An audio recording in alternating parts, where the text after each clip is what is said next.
Hello students, today we are going to start a new chapter, Linear Inequalities of class 11th Mathematics. This is part 1. In this video lesson, we shall learn inequalities and their types.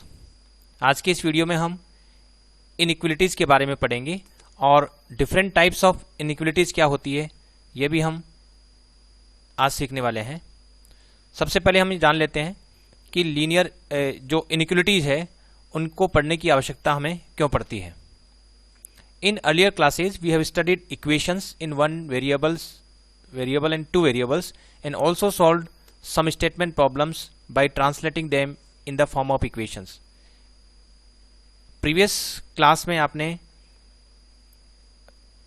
कुछ real life problems solve की होगी और उन real life problems को हम पहले translate करते हैं या तो वन वेरिएबल इक्वेशंस में या टू वेरिएबल्स इक्वेशन में हम उनको कन्वर्ट करते हैं और फिर हम उन्हें सॉल्व करते हैं। Is it always possible to translate a statement problem in the form of an equation? मान लीजिए कोई रियल लाइफ प्रॉब्लम है और उस स्टेटमेंट प्रॉब्लम को हम क्या हमेशा एक इक्वेशन की फॉर्म में ट्रांसलेट कर पाते हैं? चलिए देखते हैं कुछ स्टेटमेंट।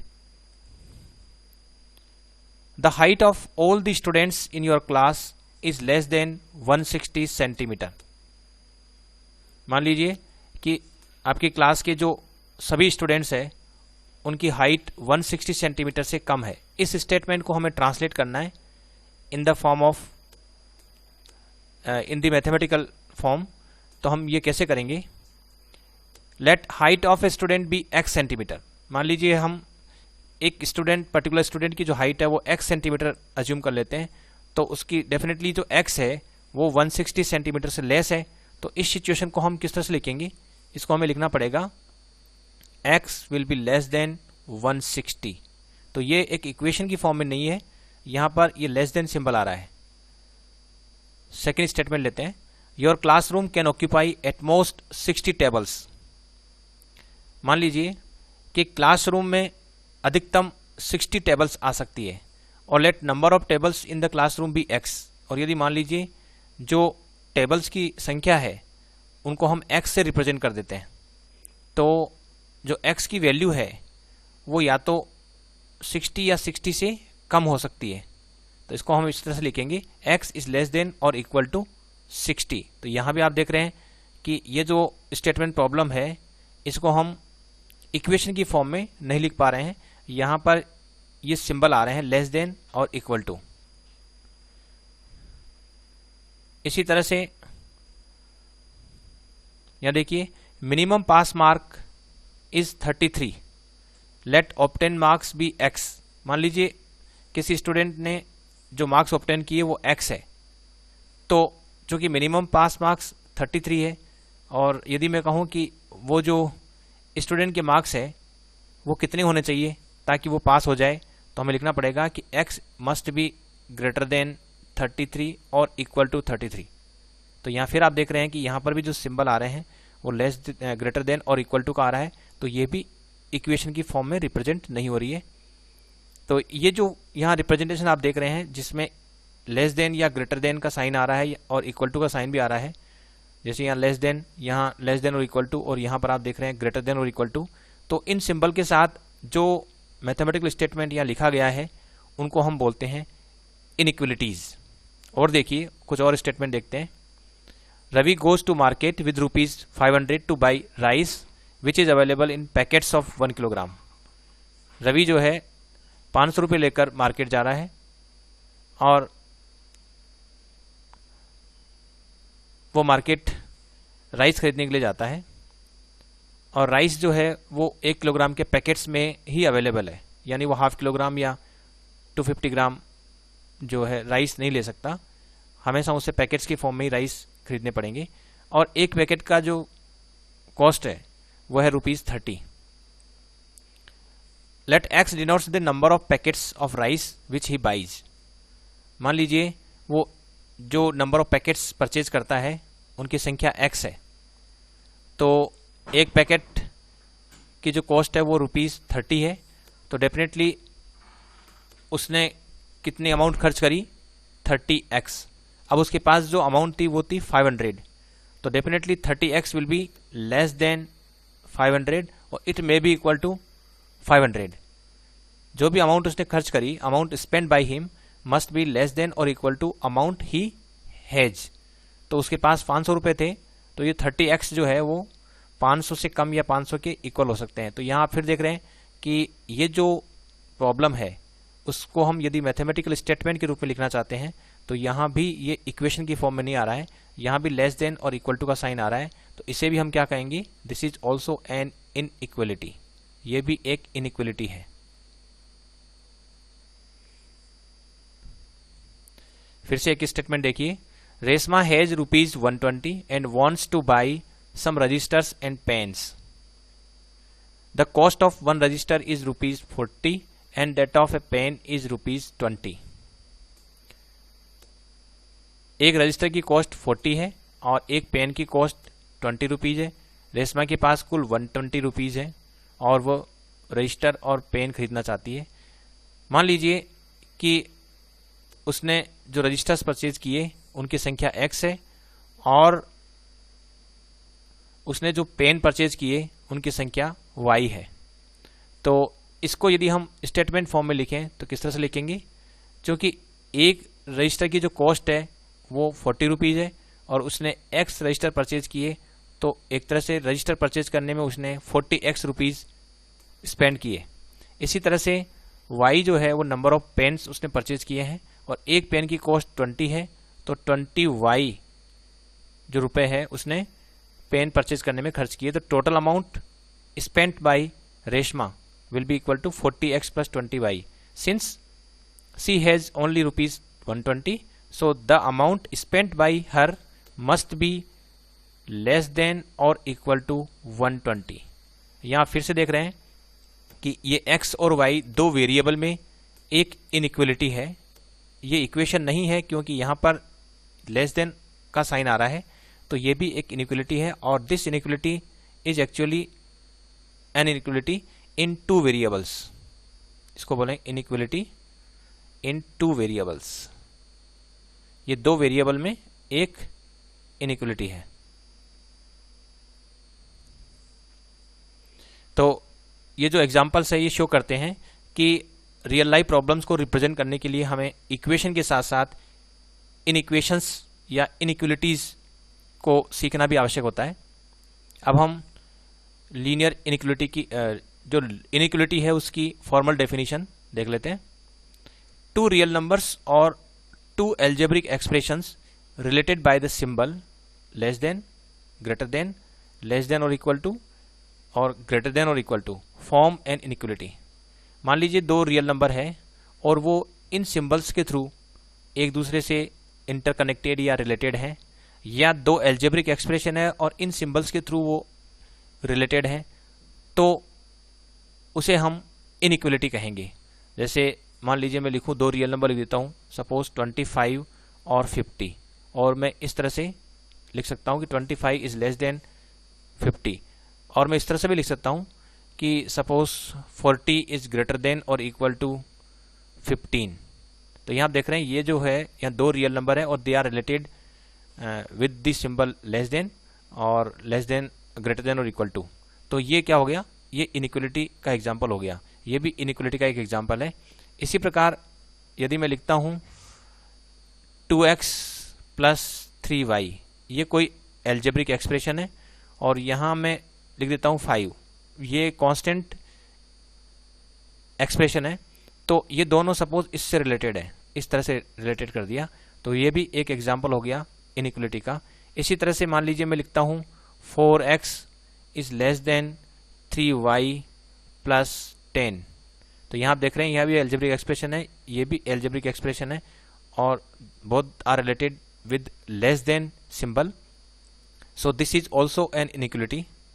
और यहाँ पर ये दोनों ही एक्सप्रेशन है और यहाँ आप देखिए एल्जेब्रिक एक्सप्रेशन है और ये कांस्टेंट नंबर है, तो constant number is also an algebraic expression. तो या तो दो रियल नंबर कहिए या दो एल्जेब्रिक एक्सप्रेशन कहिए, एक एल्जेब्रिक एक्सप्रेशन एक रियल नंबर कहिए, अगर वो इस सिंबल के थ्रू रिलेटेड हैं तो उसे हम इनइक्वलिटी कह देंगे।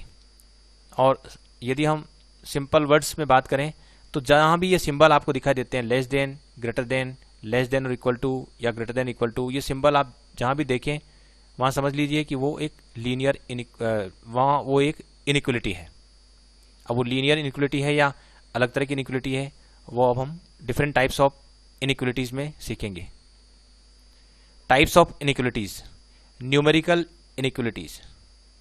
डिफरेंट टाइप्स ऑफ इनइक्वलिटीज में हम, एक तो न्यूमेरिकल इनइक्वलिटीज क्या होती है, न्यूमेरिकल इनइक्वलिटीज में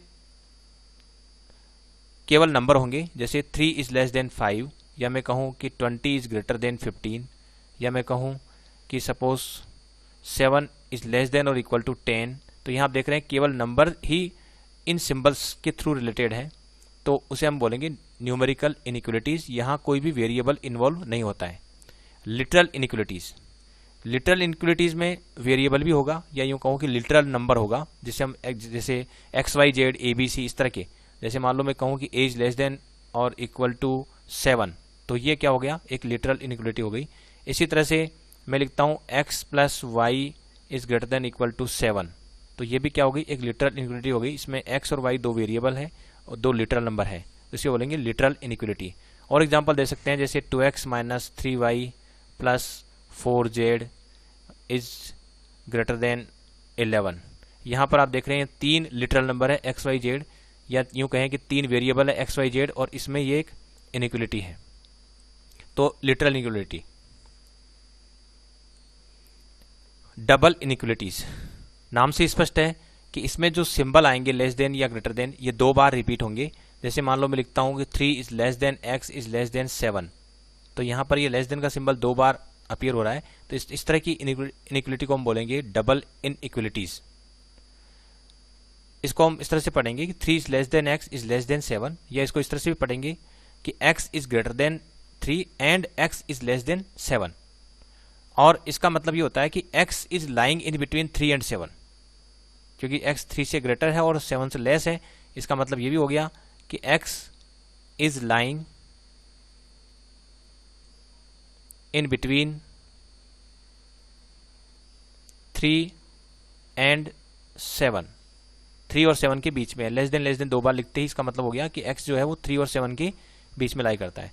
और भी एग्जांपल हम दे सकते हैं, जैसे सपोज मैं लिखता हूँ x plus y is less than 4 is less than 3x minus 9, तो ये भी एक क्या हो गई, डबल इनइक्वलिटी हो गई, क्योंकि इसमें 2 सिंबल आ रहे हैं।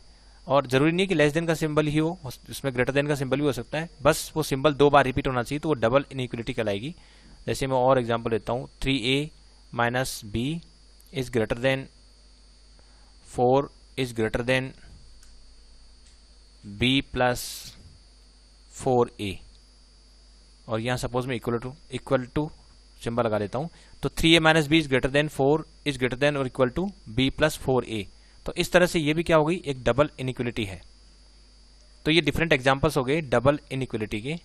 और यदि इस तरह की सिचुएशन आती है, मान लीजिए मैं लिखता हूँ कि a is greater than 4 is greater then b, इसका क्या मतलब हुआ कि a जो है 4 से ग्रेटर है और 4 जो है वो b से ग्रेटर है।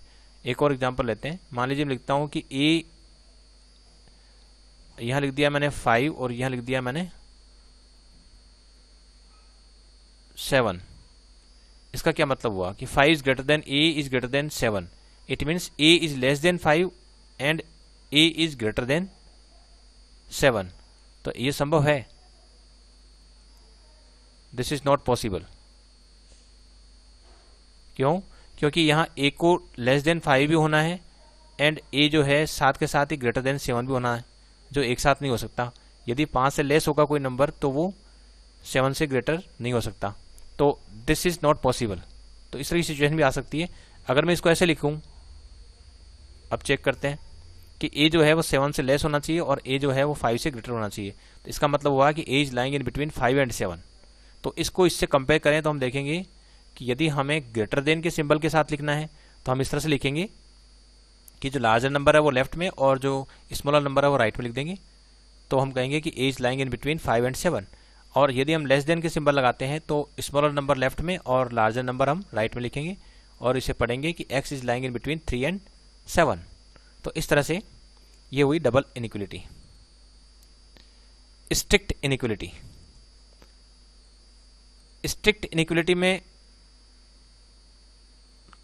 कुछ एग्जांपल लें तो इस तरह से होंगे, जैसे मैं लिखता हूं 2x plus y is less than 7, और एग्जांपल दें तो x इज लेस देन 5, या लिखते हैं कि y इज ग्रेटर देन 7। यहाँ इक्वल टू का सिंबल कहीं नहीं है, तो यहाँ यदि लेस देन या फिर ग्रेटर देन का सिंबल ही हो तो ऐसी इनइक्वलिटी को हम बोलेंगे स्ट्रिक्ट इनइक्वलिटी।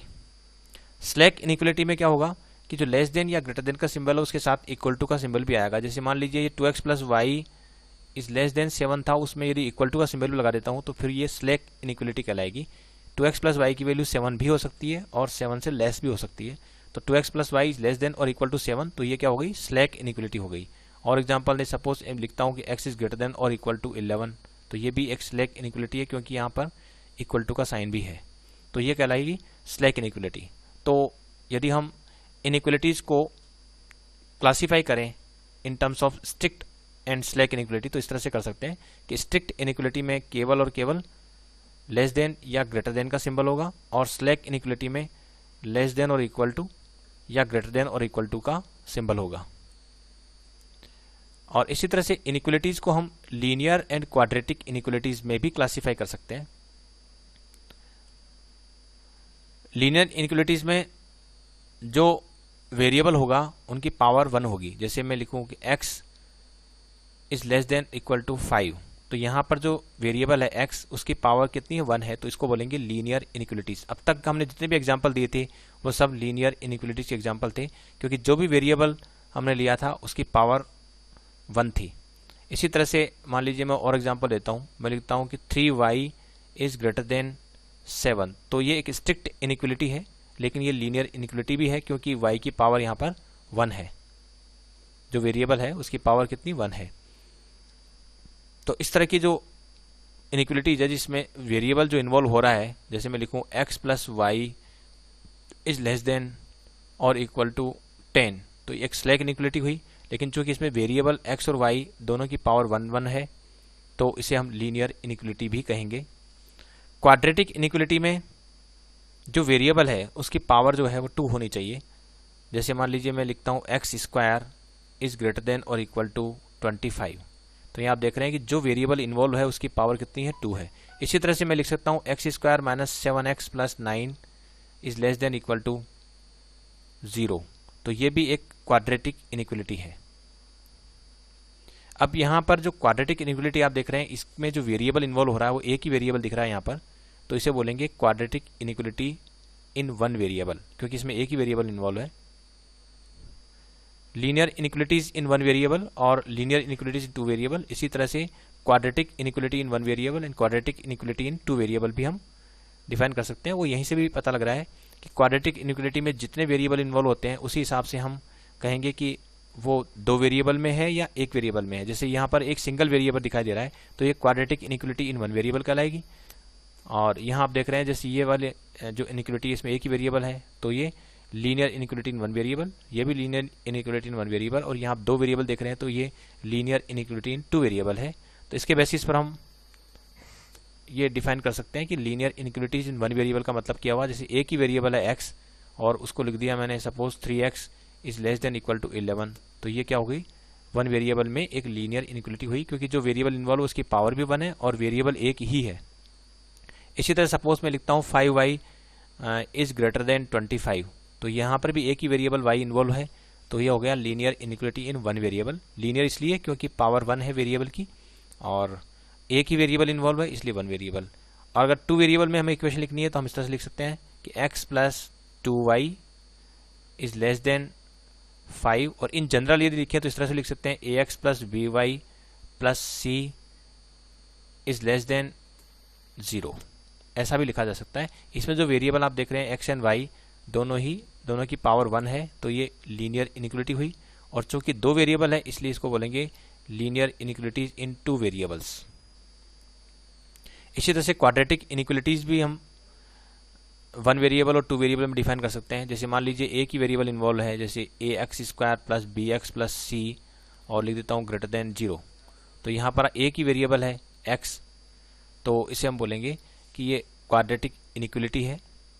क्योंकि वेरिएबल की जो हाईएस्ट पावर है वो 2 है तो क्वाड्रेटिक हुई, और वन वेरिएबल, इसमें जो वेरिएबल इन्वॉल्व हुआ केवल एक ही है, इसलिए बोलेंगे क्वाड्रेटिक इनइक्वलिटी इन वन वेरिएबल। और इसी तरह से क्वाड्रेटिक इनइक्वलिटीज इन टू वेरिएबल्स भी हम ले सकते हैं, जैसे एक्स स्क्वायर प्लस मान लीजिए 2y स्क्वायर